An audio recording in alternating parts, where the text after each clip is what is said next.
Hello and welcome back to TNWKS, the Now We Know show, the show where we discuss a topic of interest and by the end we will have learnt something new and hopefully you will too. I'm Zak. And I'm Buzz. And in this week's episode, it's all about it's life, Jim, but not as we know it.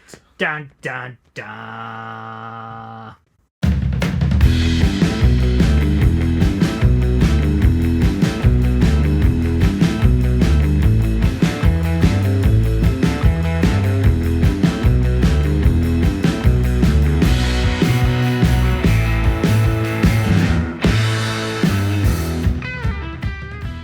If you enjoy the Now We Know Show podcast, support Zak Wylde Productions on Patreon or join our members on YouTube for early access, ad-free content and exclusive episodes. So here we are, back in the Tower Studio. Yes, yet again, if you're viewing this or listening to this on YouTube, you'll be able to see our lovely faces. Yes, but I need to ask you something. Okay. I'm sorry to interject there, Zak, but why are you wiggling an inflatable alien around? An inflatable alien? This is no normal particular inflatable alien. This is John Parker. Okay, can I rephrase that question then? Why are you wiggling your John Parker around? That sounds so wrong. That sounds horribly wrong. But yes, John Parker. Okay, so back in the day, I was watching a surprise movie night double feature with my friend Jack, who was in the podcast last week. We all know Jack. Hiya, Jack. And the movie I brought in was Buckaroo Banzai Adventures Through the Eighth Dimension. Yeah, I love that movie. And every alien in that film is called John Parker. Ah, righty-ho. So, and for that particular video that we did, I did buy two inflatable aliens. In an infinite universe, maybe somewhere out there, is a planet completely populated by John Parkers. That would be so confusing.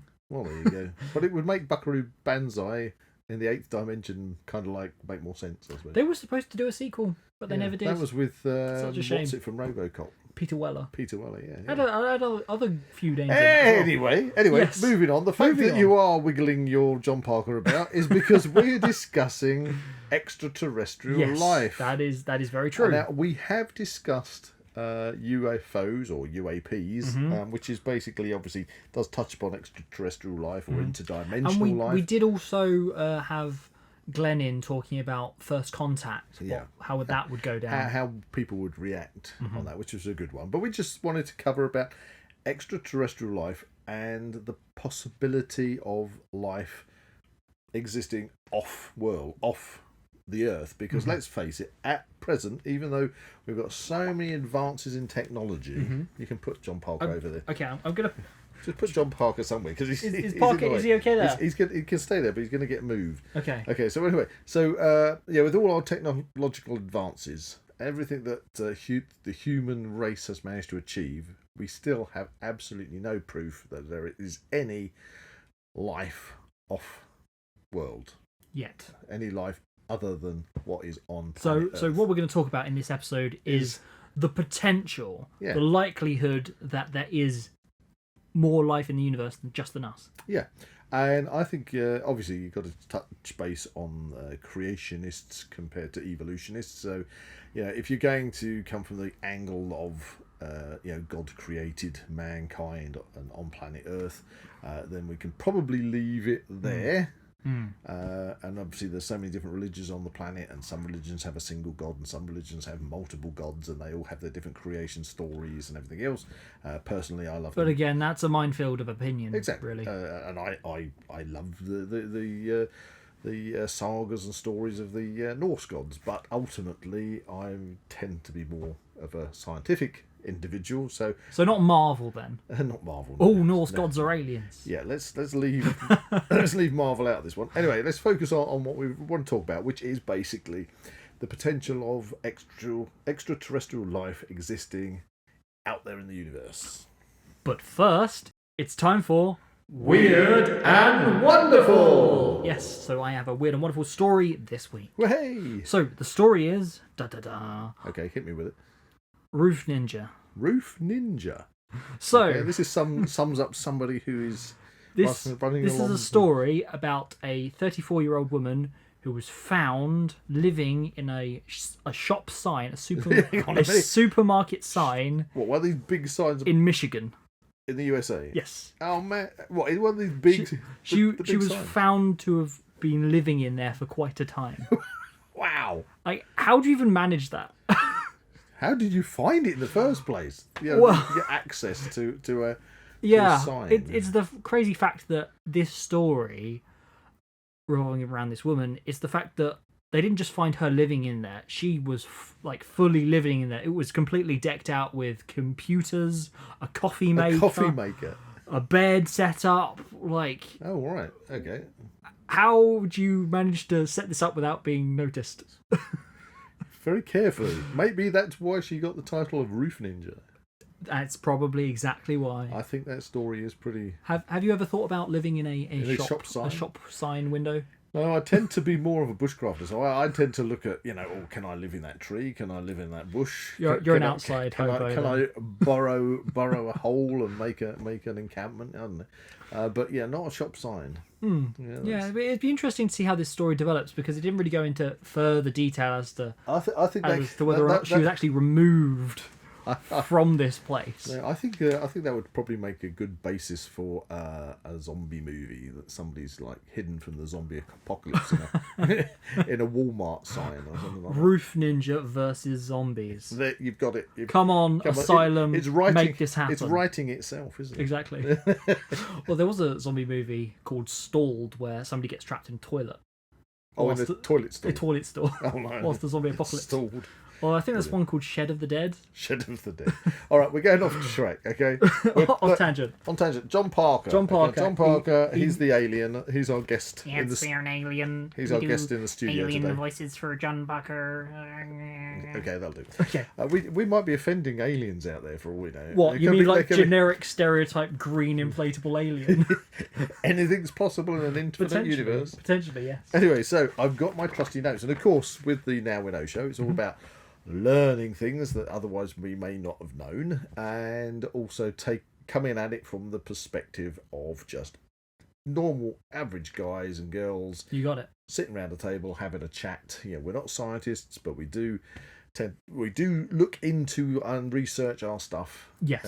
So obviously if we get anything wacky or wildly wrong, then put it in the comments and we would love to know. Put us straight. Exactly. But anyway, so we know obviously that complex life exists on planet Earth. Yes. And obviously it's always been a fixation with humans, probably from ancient times. I mean, obviously ancient astronaut theorists speculate that this possibly could be something to do with aliens. That aliens have visited us, have built the pyramids, have interacted with Aztec Stonehenge cultures, is some kind of energy synthesizer. That may or may not be the case. I don't know. But let's look at it just basically from the building blocks as we know it of life and the potential of that happening in the universe, or in even just our localized galaxy, okay. The Milky Way. So, of course, in our solar system, so a solar system, you have a star, okay, which then has a system of planets around it, and we have our system of planets around our local star, the Sun, and Sol 3 Meta Spiral. Okay. That's us. That's Earth. Okay. According to Doctor Who. Terran. Whatever. Anyway, so so you have a star. And it puts out obviously radiation, heat, and you have planets which form around a star and eventually create a stable solar system. And there's all sorts of different sizes. You can have suns where you've got 2 star systems and all sorts of things. But what about Star Wars here? How many suns has Tatooine got? I have no idea. I think it's 2. I think he watches 2. Luke Skywalker watches 2. And let's not even talk about Riddick, because obviously in that one, what was it in the first movie? Pitch Black. There's all sorts of stuff going on in the sky. It's like, how is that planet so close? Yeah, exactly. It looks cool. It looks really cool. But anyway, so when you have a solar system, then you have what is known as far as life is concerned, as we know it, you have what's called the Goldilocks zone. All right. Okay, I think I've heard of this. Didn't that Alan Cox guy? He does so many. Alan Cox? Or was it Brian Cox? Brian Cox. Okay. Yes. Anyway, Alan's his cousin. I don't know. Potentially. Yeah. So you have the Goldilocks zone, and the Goldilocks zone is called. You understand why it's called the Goldilocks zone? Not okay. So think about it. Goldilocks. Goldilocks. It's to do with life, like a belt. Yeah. Around But why the is it sun. called the Goldilocks zone? Because you can have life there. No, yeah, but why is it the gold? Well, it could be the Little Red Riding Hood zone. You know? But that's not as appealing as Goldilocks. Yeah, let's be honest. Let's learn something, shall we? Maybe, This is why it's yes. called the Now We Know Show. Precisely. Well, just think of the story of Goldilocks. What's it to do with? Bears. And Porridge. porridge. You've got it. That's the key. That's the. It's not called the porridge zone, is the it? porridge. Well, it could be called the porridge zone. In fact, the porridge zone would be kind of correct. That's why it's called the gold. Look, where's John Parker? I'm hitting him on the head. John Parker is not a weapon. I have found a use for John Parker. Ow! Hit Zach on the head. I'm going to put John Parker over here because John Parker is like. Is he annoying you? He is annoying me at the moment. But That's a bit alienist, isn't it? Sorry, John Parker. Anyway, so Goldilocks goes into the bear's house, okay, and there are 3 bowls of porridge. Yes. And if you remember the story, 1 bowl of porridge is too hot, Yeah. 1 bowl of porridge is too cold, Uh-huh. but 1 bowl of porridge is just right. And that's what we're talking about when we're talking about the Goldilocks zone. You have a star, which obviously emits heat, radiation, and then you have, depending on the size of the star and the amount of energy that it puts out, because stars are vastly different sizes, then the zone can be much smaller or much bigger, depending, and it's where... In the vastness of the universe, its potential is infinite. It's so where you have the zone where it can support life because the temperature is not too hot Or too cold. or too cold, but just right. So like in our own solar system, the Goldilocks zone stretches from around about Venus to where the orbit of Mars. Mm-hmm. Okay, and within that zone, That's where we fit in. Earth happens to sit pretty much directly in the middle of that zone. So optimum position. Mm-hmm. But of course, what we also have is when you have life, what do you need? You need light, air, water, nutrients, and a medium for life to grow. Mm-hmm. And of course, we have plenty of water on our, as it's known, little blue planet, and we have all the nutrients and all the required ingredients. Mm-hmm. Okay. Now, obviously, this isn't a discussion about how life came into existence, but we obviously assume with evolution you're going back to literally single organism amoebas, Yeah. and then over literally millions and millions of years. I think people don't understand evolution as a theory. It takes vast amount of times for things to happen, and then sometimes you get jumps in evolution, but yeah. But we're talking about life. It's very funny, that idea that, again, some people have the perspective that like evolution, much like religion, is an opinion.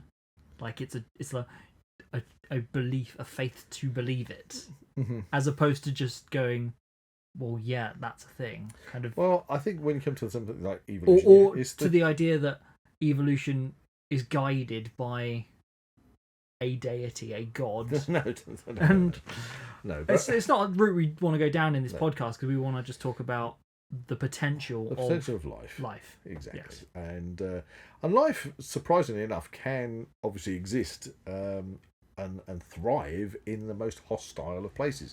But that's the one thing about our planet. You know, scientists take our planet and take different zones on our planet and look for if life can exist, such as, is there microbial life in the deep Antarctic, for example, in the ice. They found all sorts of creepy things. Yeah, and they have found things which have basically frozen, that are, thousands of years old, which have come back to little worms and things that have managed to come back to life. That's amazing. So you don't know, It but really is but amazing. life can survive in really harsh conditions, and if you go into the deepest oceans, you have volcanic vents. Yes. And this is the interesting thing, because I mentioned light, but obviously you have types of aquatic creatures that emit their own light sources, but Bioluminescence.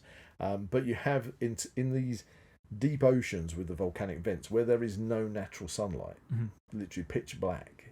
Yet they found, because of, we're talking almost like a a miniature Goldilocks zone around those thermal vents where you'd think it would be an absolutely harsh Inhospitable place. environment for life to actually exist. Like an entire ecosystem has developed. These thriving ecosystems there, from just literally microorganisms through to complicated multicellular organisms such as fish and things. So and so although we haven't found life within our own solar system off planet, the nearest possibility that I've looked at has been one of Jupiter's moons called Europa, and Europa is a moon which is completely covered in ice. It's bombarded by radiation from the sun, so you wouldn't be able to live on the surface of it. However, it does vent gas and water out from the surface. In fact, they've got photographs of venting going on off of the surface of Europa. This is ringing a bell. Which means that it's pretty fair to say that it has an active heat source within that moon. Which means if you've got between the solid crust of ice and that heat source a liquid ocean underneath, that it's quite possible that you could have, just like volcanic vents on Earth, you could have, it might not be incredibly complicated life, not life that would send interstellar communications, but you could have life anyway, possibly could be there. Okay, so that is actually really interesting. You've just kind of sparked a memory in my brain there. This is actually a story from the Leicester Space Centre. When I visited there when I was quite little, and I remember this kind of virtual ride that we sat on, and it was talking about these very concepts of like living on other planets and celestial bodies, and I believe it's kind of like a roller coaster type thing whilst you're watching like a video. Oh, that sounds fun. Sounds more fun than going on the Jorvik Viking ride. Ouch. I wouldn't even call that a ride, but there you go. An experience. The Jorvik Viking experience. But it was very much kind of like a fairly dramatic ride we're talking about. Something like Mr. Bean, actually. The Mr. Bean one where he kind of dials up the settings and he's having a whale at a time whilst people are flying around. Yeah. I think but not that far. But I do remember it being pretty fun. John Parker back in. Now, it was all obviously CGI and everything because we can't get cameras on the surface of Europa. But I just remember that quite a visual like image in my brain of kind of going through these kind of like glaciers. Okay. On this kind of roller coaster thing, talking about the potential of actually living there. It was quite fun. So there's a potential. Yeah. Okay, and that's what we're talking about, potential. And of course, when you start looking at just our solar system, which resides in the outer spiral arm of the Milky Way galaxy, and the galaxy itself being filled with billions of stars. Yeah. With the potential of those stars having their own solar systems. And there are billions upon billions of galaxies. In the visible universe as we know it, it literally, we're talking trillions of galaxies. Beyond number. The Milky Way, our galaxy, is part of the Laniakea supercluster, which is made up of billions of galaxies. Wow. So if we jump forward a bit, if you're trying to calculate the potential of life, I think I'd say it's pretty certain that if life can randomly, you have the right elements together for life to start on a planet such as Earth, then the potential is yes. You got it's almost an unquestionable thumbs up that life can develop anywhere in the universe. But the question would be, would that life be just simply, a singular celled organism or green slime or a complex life form, much like us? Yeah, so a multicellular complex life form that not only has the potential to live in an organised kind of society, but also have the technology, the advancement to be able to send interstellar communication. Remember, when it comes to things like life, we've had civilizations on this planet which take the dinosaurs. They were on the planet far longer than human beings have known to have been on the planet, for literally millions of years, and because of a natural disaster, they literally get wiped out. Yeah. I mean, say wiped out, we still have remnants of dinosaurs still with us now. We have birds, we have crocodiles and alligators, we have sharks, we still have coelacanths. So you've got coelacanths, which are a fish, and they have been found in the fossil record, but they've also still found alive. It's interesting. Star Trek is getting me. I'll tell you, that's Middle Earth loves bashing me on the head in a studio. It's a dangerous studio, this one, compared to the dungeon. I do apologise. The dungeons are safer need studio. Protective restraints on all of our props. Our props, they're falling on my head. Anyway, so what I was talking about, just going back to that dinosaur thing, it is very interesting. You do say that obviously we do kind of have remnants living. Living fossils, if you like. And it's very interesting that, just kind of like comparison wise, I've noticed like rhinos look very much like Triceratops and things like that. Yeah, Styracosaurus, but obviously the lack of natural predators would suggest that if they were... Well, you could say the same about a giraffe and a brachiosaurus. Well, looking at a swan, that looks very much like a brachiosaurus. Yeah, a miniature brachiosaurus. But with then 2 legs. you'd look, and it can fly now. Yeah. But then they fly now. I mean, if you look at an emu or an ostrich, you would see... They're very much what you'd expect to be a raptor or something like that. And it is taken that probably that birds are the closest for evolution wise to as was dinosaurs. Right, isn't it? It's always the classic one of the chicken is the closest thing to a T-Rex. There you go. But anyway, so you have a very complex life form which then only exists for a certain period of time. And then it can be wiped out because of a natural thing. Or you have civilizations which can be advanced. Take the Roman civilization, for example. So you've got all sorts of advances with the Roman civilization compared to other civilizations that were existing at the same time. Yeah. So if you took the Romans and the ancient Britons, the Celts, you've got Romans that have got obviously... aqueducts and underfloor heating and all sorts. But then when the Roman Empire collapses, you go backwards in your technology. Exactly. So you can have the rise of civilization, but would those civilizations get to the point where they become so advanced you can get this interstellar communication or even interstellar travel? And of course, this is in this conversation that we're having, we're also kind of putting to one side things like interdimensional beings. Yeah, I feel as if that would kind of come under multiverse coming through. These kind ancient aliens conversation. So if we were to do a podcast on that, what we're talking about really is life as we know it developing on other planets.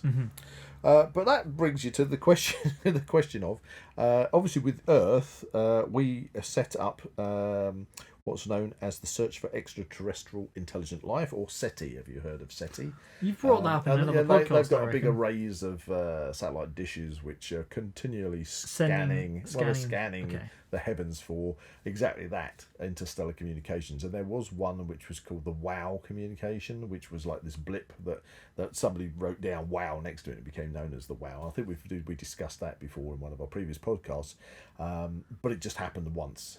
Don't know whether it's kind of just a deep space blip or was it able to be don't know what it deciphered. What it was just so odd. It was an odd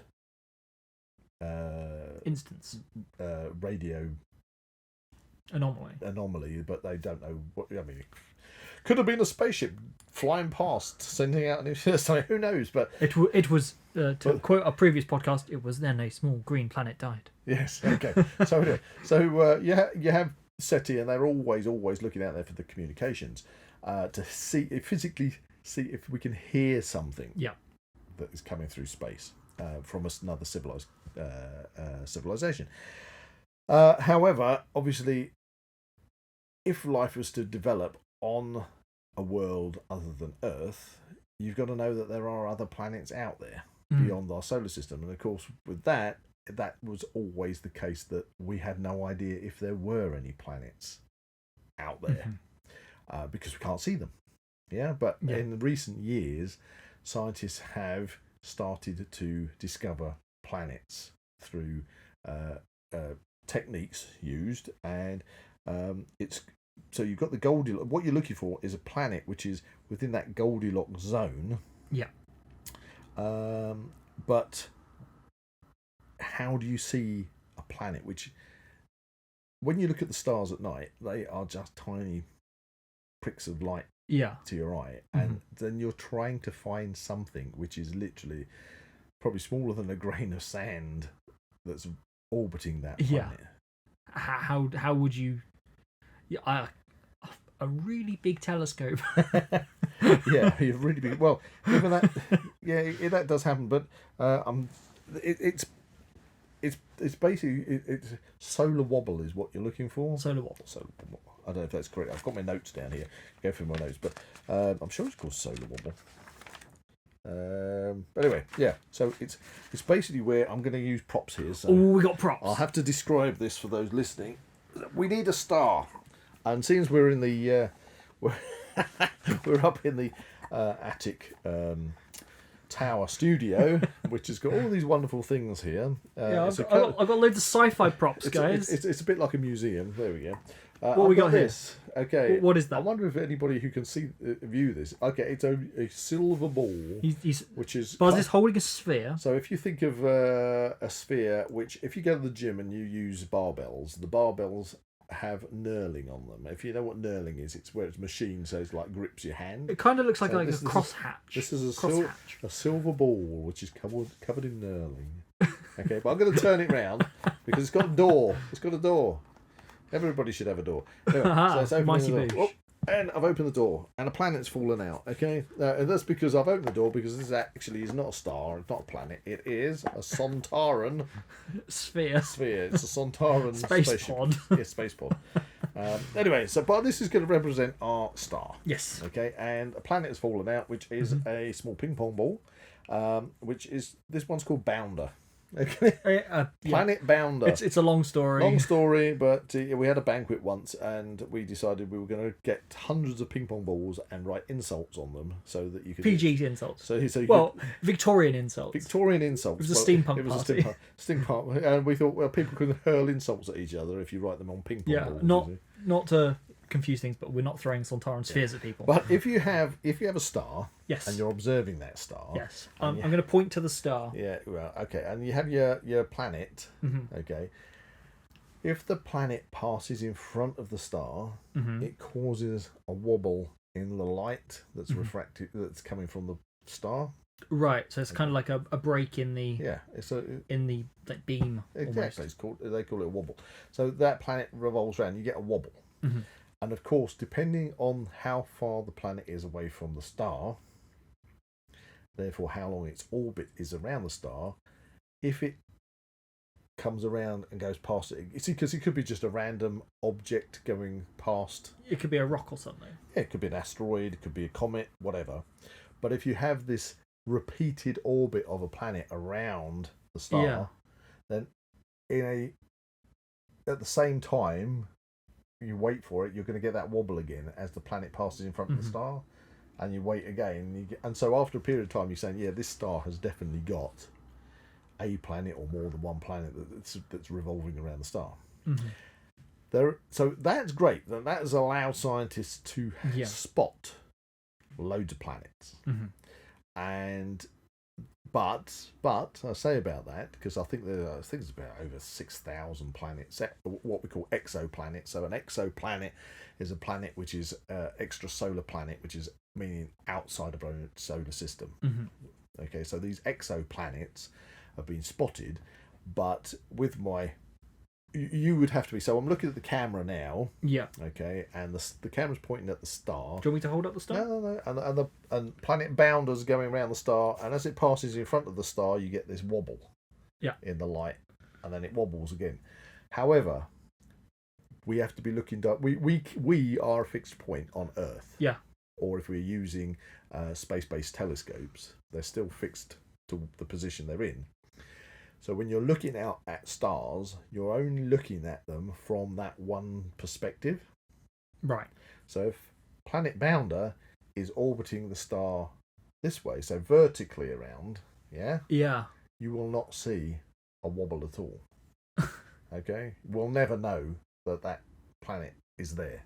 You're only ever going to be able to spot planets that are actually passing like in front of on the kind of x-axis. Which one's the x-axis? Which one's y-axis? Well, it would have to pass either horizontally or vertically between the point of light, which is the star. I see what you mean. And the but not like telescope. But if it's not, you will never see it.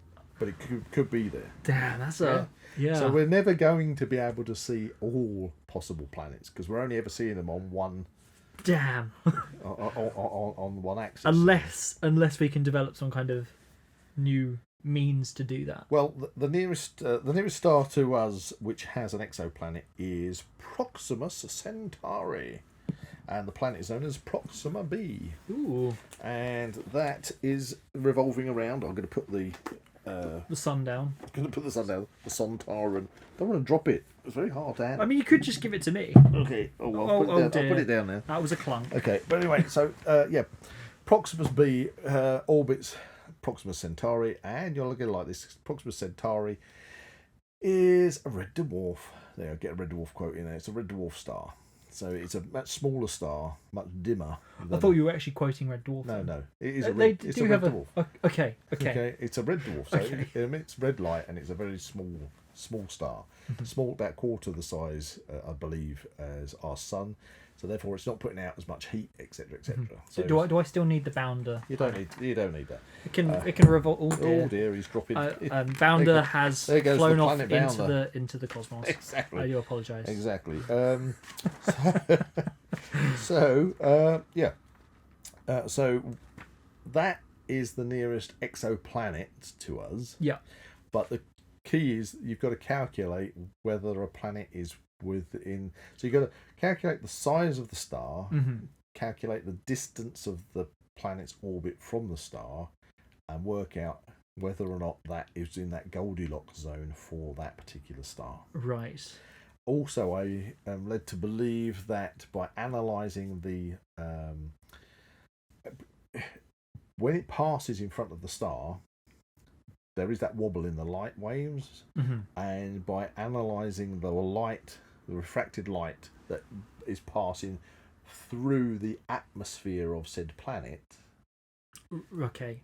Yep. Okay, because the atmosphere, if a planet is not just a rock, but it has an atmosphere, then the light that passes through and bounces around that atmosphere creates different light waves, and therefore you can analyse what type of gases, etc., are on that planet's atmosphere.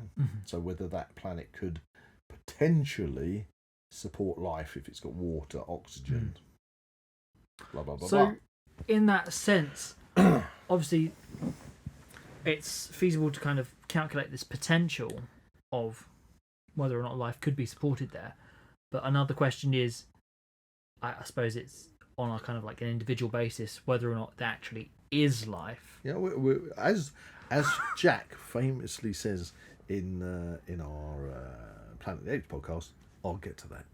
Okay, we'll get to that. Wow, we're referencing ourselves. Exactly. We've got to that level of meta. Yes. We're so meta now. So we can spot planets where we couldn't do that before. Yes. But then you've got to spot planets which are within that Goldilocks zone of their resident star. Okay? And then we've got to analyse the light that are refracted or through their atmospheres or around them to potentially see whether they've got the right combination of elements to support life. Okay? The nearest one to us is, I'm just checking my notes, 500 light years from us, and it's Kepler 186f. What a name. Detected by the Kepler telescope, and it's in the constellation of Cygnus. Cygnus the Swan. You mentioned the Swan earlier. There you go. Blake 7 referenced Cygnus Alpha. Cygnus Alpha, that was a prison. It was a prison planet. Prison planet, there you go. There you go. I think the wasn't it the prison ship London Yeah. took the prisoners to Cygnus That Alpha. was fun. And there is actually a Cygnus Alpha sort of convention, isn't there? Yeah. Anyway, not in this case. We're talking about Planets. a planet. So here we have a potential of an exoplanet, which is in the Goldilocks zone, which has the potential Yes. for life to exist on it. Mm-hmm. However, going back to what you were saying briefly a moment ago, this is the big thing. Is it life which is singular-celled amoebas? Yeah. Is it just a green slime that is in an ocean on rocks, or are we talking about a multi-celled complex life form that not only can develop civilizations, Yeah. whether that civilization is literally like the dinosaurs or a complex civilization like the Romans, but we're talking about a civilization that is at a minimal level that we're at, that could be basically looking out of their own SETI radio telescopes and optical telescopes back at us and wondering whether there's any life. I suppose the variables in this instance is like there could be so many different like things going on there. Yeah. To just kind of comprehend that for a moment, it kind of takes you back a bit. It's like this, and this would be indicators. However, it's not certain that those instances, the society, the technological advances, the life forms themselves, we don't know because we don't know that they're doing that. Exactly. So, okay, so going back to the premise of this podcast, Yes. about the potential of life, it is. I think it's probably it goes without question that life does exist within the universe, other than on Earth. But we all would love life to be a life form that we can communicate with, a life form that is either equal in advancement as ourselves, or vastly more. Well, you're just advanced. we got Star Trek sitting there. That's probably a prime example. Here we go. In fact, this is for those listening. We got Star Trek. It's the Mirror Universe one, isn't it? Talking about Mirror Universes. Yeah. The other day, it's got the. We've got Spock with a beard. Yeah.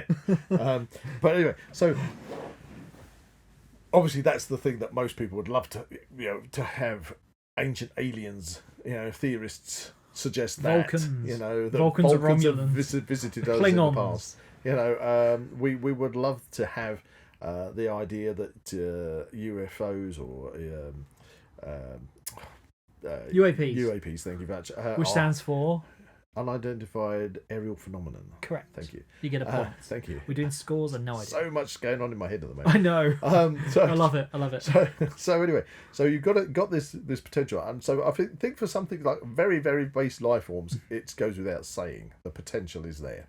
But it's now we're talking about what you were saying about what's the potential for advanced civilization. Yeah. Especially civilization that we could hopefully eventually prove exists because we can interact with it. Well, at least receive those interstellar communications. Yeah. We can only hope they're friendly. Well, that's a question, isn't it? That's a question. Do you in a cosmos where everyone is out for themselves? Well, you say that. Potentially. We'll talk about. Maybe we should talk about that towards the end of the podcast. Okay. But anyway, so how do we calculate that? Okay. Well, you're going to be my assistant. Oh yes, I love being an assistant. I know you'd like it. You'd like a job. Yeah. Okay. Give me a job. So there we go. So it was put down to how do we work this out? Okay. How do we have a calculation? And a chap called Frank Drake created a. There we go. Ooh, he's bringing it out. Okay, so we now have a formula for. I'm going to see if I can see this now. I've got a whiteboard. For those listening, I've got a whiteboard here. Yeah. But we'll be describing this, so you'll be able to. So this is the This is the formula to try and work out. That is a lot of letters. Yeah, to work out. Okay, and I've given you here on my notes. Yeah. This bit here. Okay. Okay, so let's just refer back to this formula. Okay, so n Yeah. at the top here, n is Yep. what? Okay. In this equation, n is the number of detectable civilizations in our galaxy. Right, so we are talking about the Milky Way galaxy Mhm. on its own. You're going to have to multiply that by the billions, if not trillions, of other galaxies out there in the Laniakea supercluster. But we've got n, so this is n stands for the number of the number, detectable civilizations civilizations. in our galaxy. That's the number of detectable civilizations. Mhm. In order to work out the number of detectable civilizations, Mm-hmm. then we have to have r. R. R is the rate of star formation in the galaxy. Yeah, so you have basically, clusters of material which are clumped together, and you see these sort of like stellar nurseries where stars are forming within nebula, where the gases and the solid all coming together and create a birth of stars. So this is the rate that stars can form and obviously develop their own solar systems. Okay, and then that's followed by FP. So FP is the fraction of stars that form planets. Right, so that's what I was saying. So first of all, you've got the development of the stars itself, and then the development of the solar systems around the stars, followed by NE. NE, okay. NE is the number of planets hospitable to life, Exactly. i.e. Earth-like planets. So they would have to reside within the Goldilocks zone. Yes. Okay, where it's not too hot and it's not too cold, but it's just right. Okay, and then we have FL. FL is the fraction of these planets on which life actually emerges. Exactly. So you've got to have NE where it's has the conditions and all the elements correct For the building hospitable block, life, yeah, yes. for the building blocks of hospitable life to be there, and then that's what then calculated by how many actual planets do go on to develop life. Okay. Yeah. Then that's followed by FI. FI is the fraction of these planets on which intelligent life arises. Exactly. So we go back to FL. Life might develop, but it could be back to what I keep referring to as green sludge. Okay. But now we move on to the fraction that actually go on to develop intelligent life. Would you consider that we are intelligent life? But would we like to think so? I think on our scale of FI, then we are a Hopefully, fraction yes. of life on Earth that is intelligent. But I think it would be arguable there are a lot of people on the planet that possibly aren't. Anyway, then we comes on to FC, FC which is the fraction is the fraction of these planets with intelligent beings capable of interstellar communication. Exactly. So, wow, this is going so in depth. So we have now moved on from just having the planet that can support life to the planets that actually do develop life, to the planets that go on to develop intelligent life. They go on to such a level of intelligence that they can Communicate have interstellar communication. yes. And then that leaves us with L. L is the length of time such a civilization remains detectable. Exactly, and that is a key factor, because you could have an intelligent civilization which could even get to the point of interstellar communication, but for whatever reason that society could collapse, and then you'll never know that it was there. Oh man. Yeah. Ouch. I mean, for example, take the Earth itself. Yeah. If we had a third world war, if the situation on the planet at the moment went haywire and we just ended up pushing the button and the whole of humanity was basically either wiped off the face of the planet or reduced to just scratching around in the ashes, then the potential of our interstellar communication then ceases, doesn't it? Yeah. And if other civilizations haven't developed as far, but they do within time, they'll never be able to communicate with the civilization that has collapsed and fallen. Right? So that L is thing. But this is where we come down to, because with L on my notes, I think it says that it's calculated that civilization could literally collapse between 10,000. Was it 10 years and down the bottom here? Looking at my notes here. I'm going to pass it over to you. Pass it back to I me. can hold the board. You can hold the board now. So L, see, ranging from Up to 10 million years, you can be having a civilization that is comes into existence between literally 10 years and 10 million years. Okay, where it gets to the point where it becomes. But considering everything, Yeah.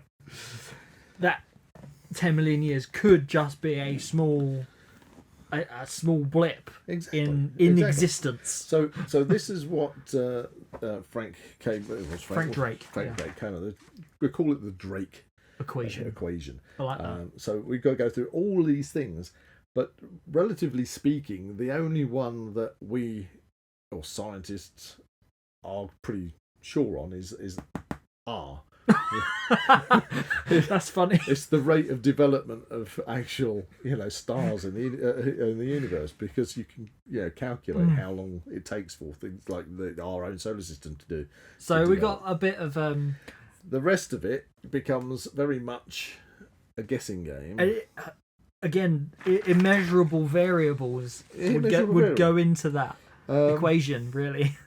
And again, on a potential, like an individual basis, based upon the planet in which you're talking about. Yeah, but in relation to that. So, for example, with our own solar system, there are what was considered to be 4 terrestrial planets in our solar system that have solid surfaces where life could have developed, but it comes down to literally only being the Earth, which is in the inhabitable zone. Mars may well have had in its past, but it's not there anymore. No. Venus is now it's so hot and it's got an acid atmosphere, so that's out.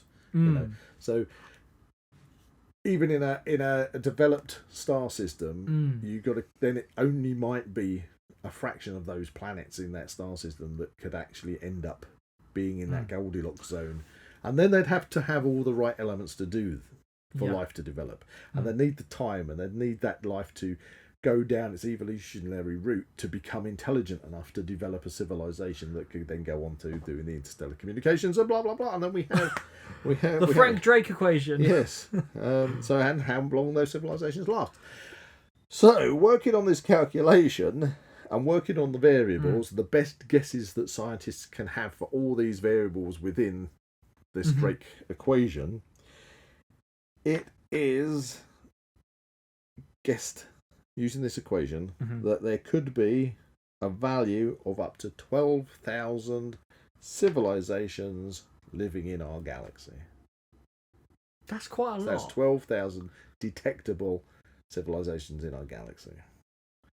I mean, you putting it. I'm going to put the whiteboard down. Putting it like that doesn't sound but too far-fetched. Well, you say 12,000 civilizations within a galaxy which is full of billions of stars. It's still it's a fractional amount. Yeah. It is that Goldilocks kind of thing. The best hope we would have is if we could detect a signal coming from another civilization, that it would have to be a signal that can be understood. I suppose it's a bit like Close Encounters of the Third Kind, because in that they use music. As like a universal. It would have language. to have a kind of like a regular rhythm, a beat. That the so you could tell behind it is not just sort of like an interstellar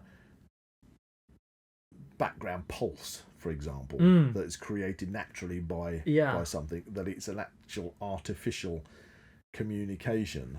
Exactly. Yeah. With intelligence behind it. But when even if you could locate one of these supposed possible 12,000 civilizations, and if those civilizations are at a level of equal or beyond communication to our own, you've still got to get that's vast distances to cover.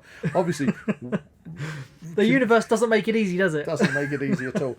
But it is fascinating subject to discuss. And that brings me back to, I think you were sort of thinking about all sorts of variables when it comes Well- to civilization. Oh, that's it. You were talking about Okay. Yeah, what could is it a good idea to be in communication with Yeah. another? Okay. So again, so the potential for life, I think, is very very high.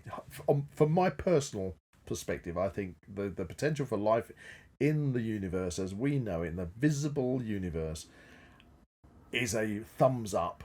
Whether that life is what we would consider complex intelligent life, we don't know. I don't know. Love to think that it would be. Yeah.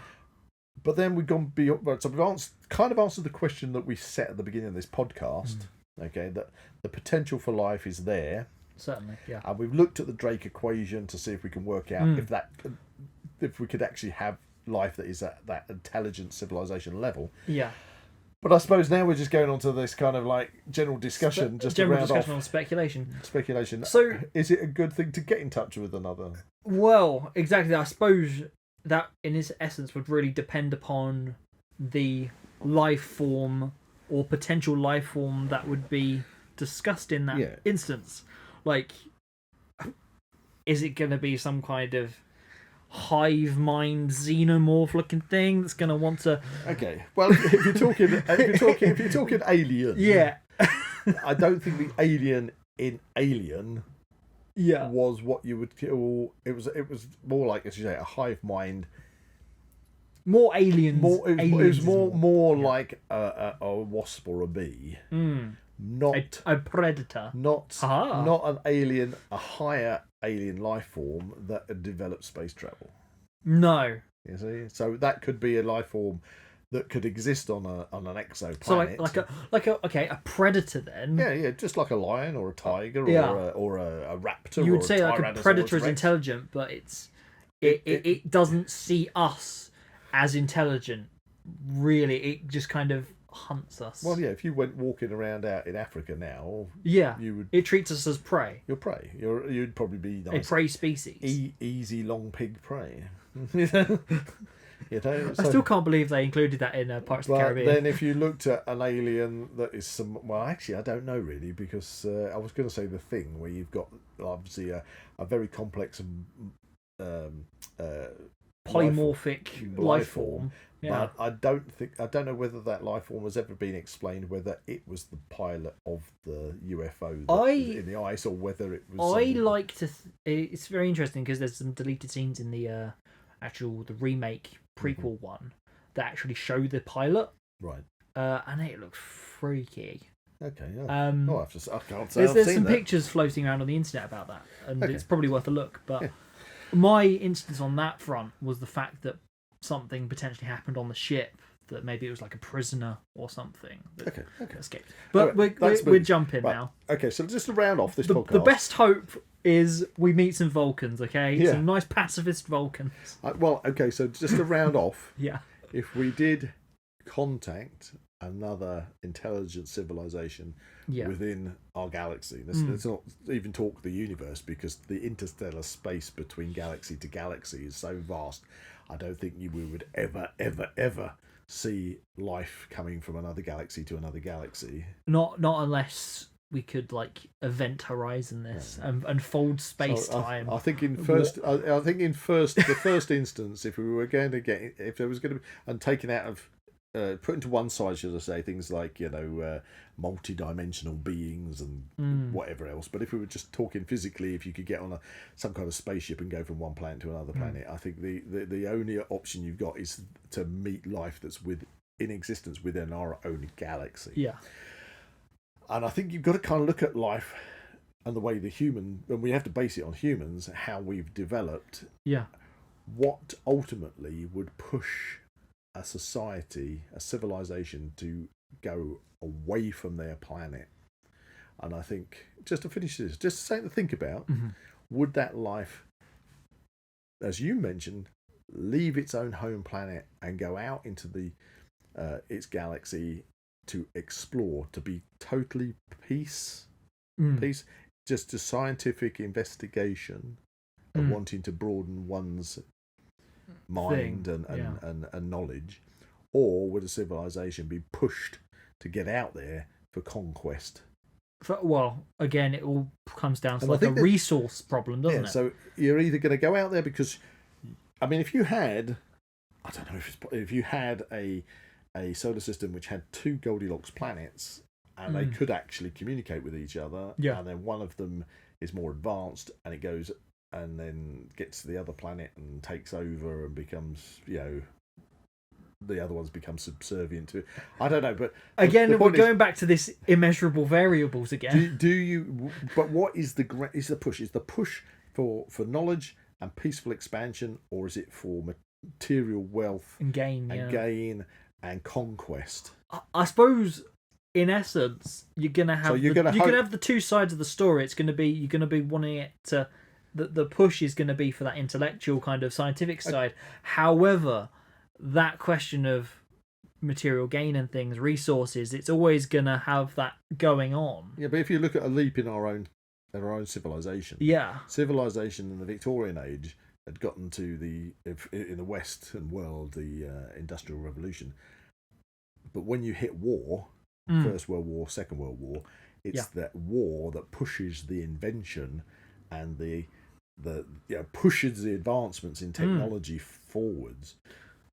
If you had a peaceful society that is living in a utopia, would there be any need for it to expand beyond just living in this wonderful paradise? Or is it conflict and greed that drives expansion? Because we want more. So I suppose ultimately, to answer the question, if we do find life out there, we want to find life. We want to hope nice life. that the life is nice and doesn't decide that actually we want your resources. Well, you will be part of the Quagar Empire.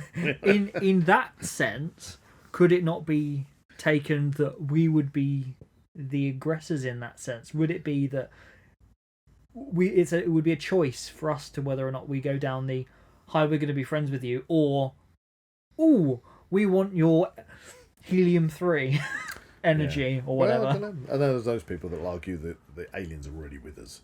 Just look at the government. Anyway, but anyway, we're looking at it from a specifically scientific perspective, without any of the conspiracy theories or weird wacky ideas. You know what? I really love that Frank Drake equation. The Drake equation. Did you want to potentially put it in front of the camera just for the YouTube? Okay, I'm just going to put this. Viewers once again. I'll tell you what. There's the Frank Drake equation. Okay. And there's who's his name again? John Parker. John Parker. There you go. So there's the Frank Drake equation. Everyone, take a screenshot. Take a screenshot, and that might one day help us to find. If you need us to explain it again, just rewind on the podcast. Yep. Anyway, get back a few chapters. That leaves us just to finish off with one little thing. One little thing, and what is that? That is Wisdom of the Week. And Wisdom of the Week. Whoops, I've got my Wisdom of the Week here. Okay, I don't need to see your wisdom. The Wisdom of the Week. Okay. Imbue your wisdom. Yeah, I shall imbue. Remember this. All of our dreams can come true if you have the courage to pursue them. So there you go. That's my Wisdom of the Week. Ooh, I like that one. There we go. So that's very inspirational. I like it. Maybe we will find intelligent life out there. Exactly. Or maybe intelligent life has already found us and said, yeah, they're not intelligent, we're leaving. it'd be like World's End again. It's like... I was going to think Douglas Adams with the dolphins. You know, What? Thanks for all the fish. What? Goodbye and thanks for all the fish. Don't worry. I don't understand that reference. You have to. I can understand the World's End one where it's just like, you are currently the least evolved planet in the cosmos. Yeah, well, there you are. Who knows? Anyway, there you go. Anyway. Extraterrestrial life. Yes, potentially. It can exist. And there we are. There we go. If you enjoyed this podcast, please like and subscribe to this channel and comment below any suggestions of topics or activities you'd like to listen to in future episodes. That's a big extraterrestrial goodbye from Zak. And that's a planet bounder goodbye from Buzz. And that's interdimensional ancient alien goodbye from John Parker. Goodbye. Idiot. What? You can find the Now We Know Show podcast on YouTube, Spotify, Amazon Music, and Apple Podcasts. Keep up to date with everything ZWP on Facebook and Instagram, or visit the Zak Wylde Productions website at www.zakwyldeproductions.com. And remember to join us on Patreon or become a YouTube member for early access content and exclusive episodes.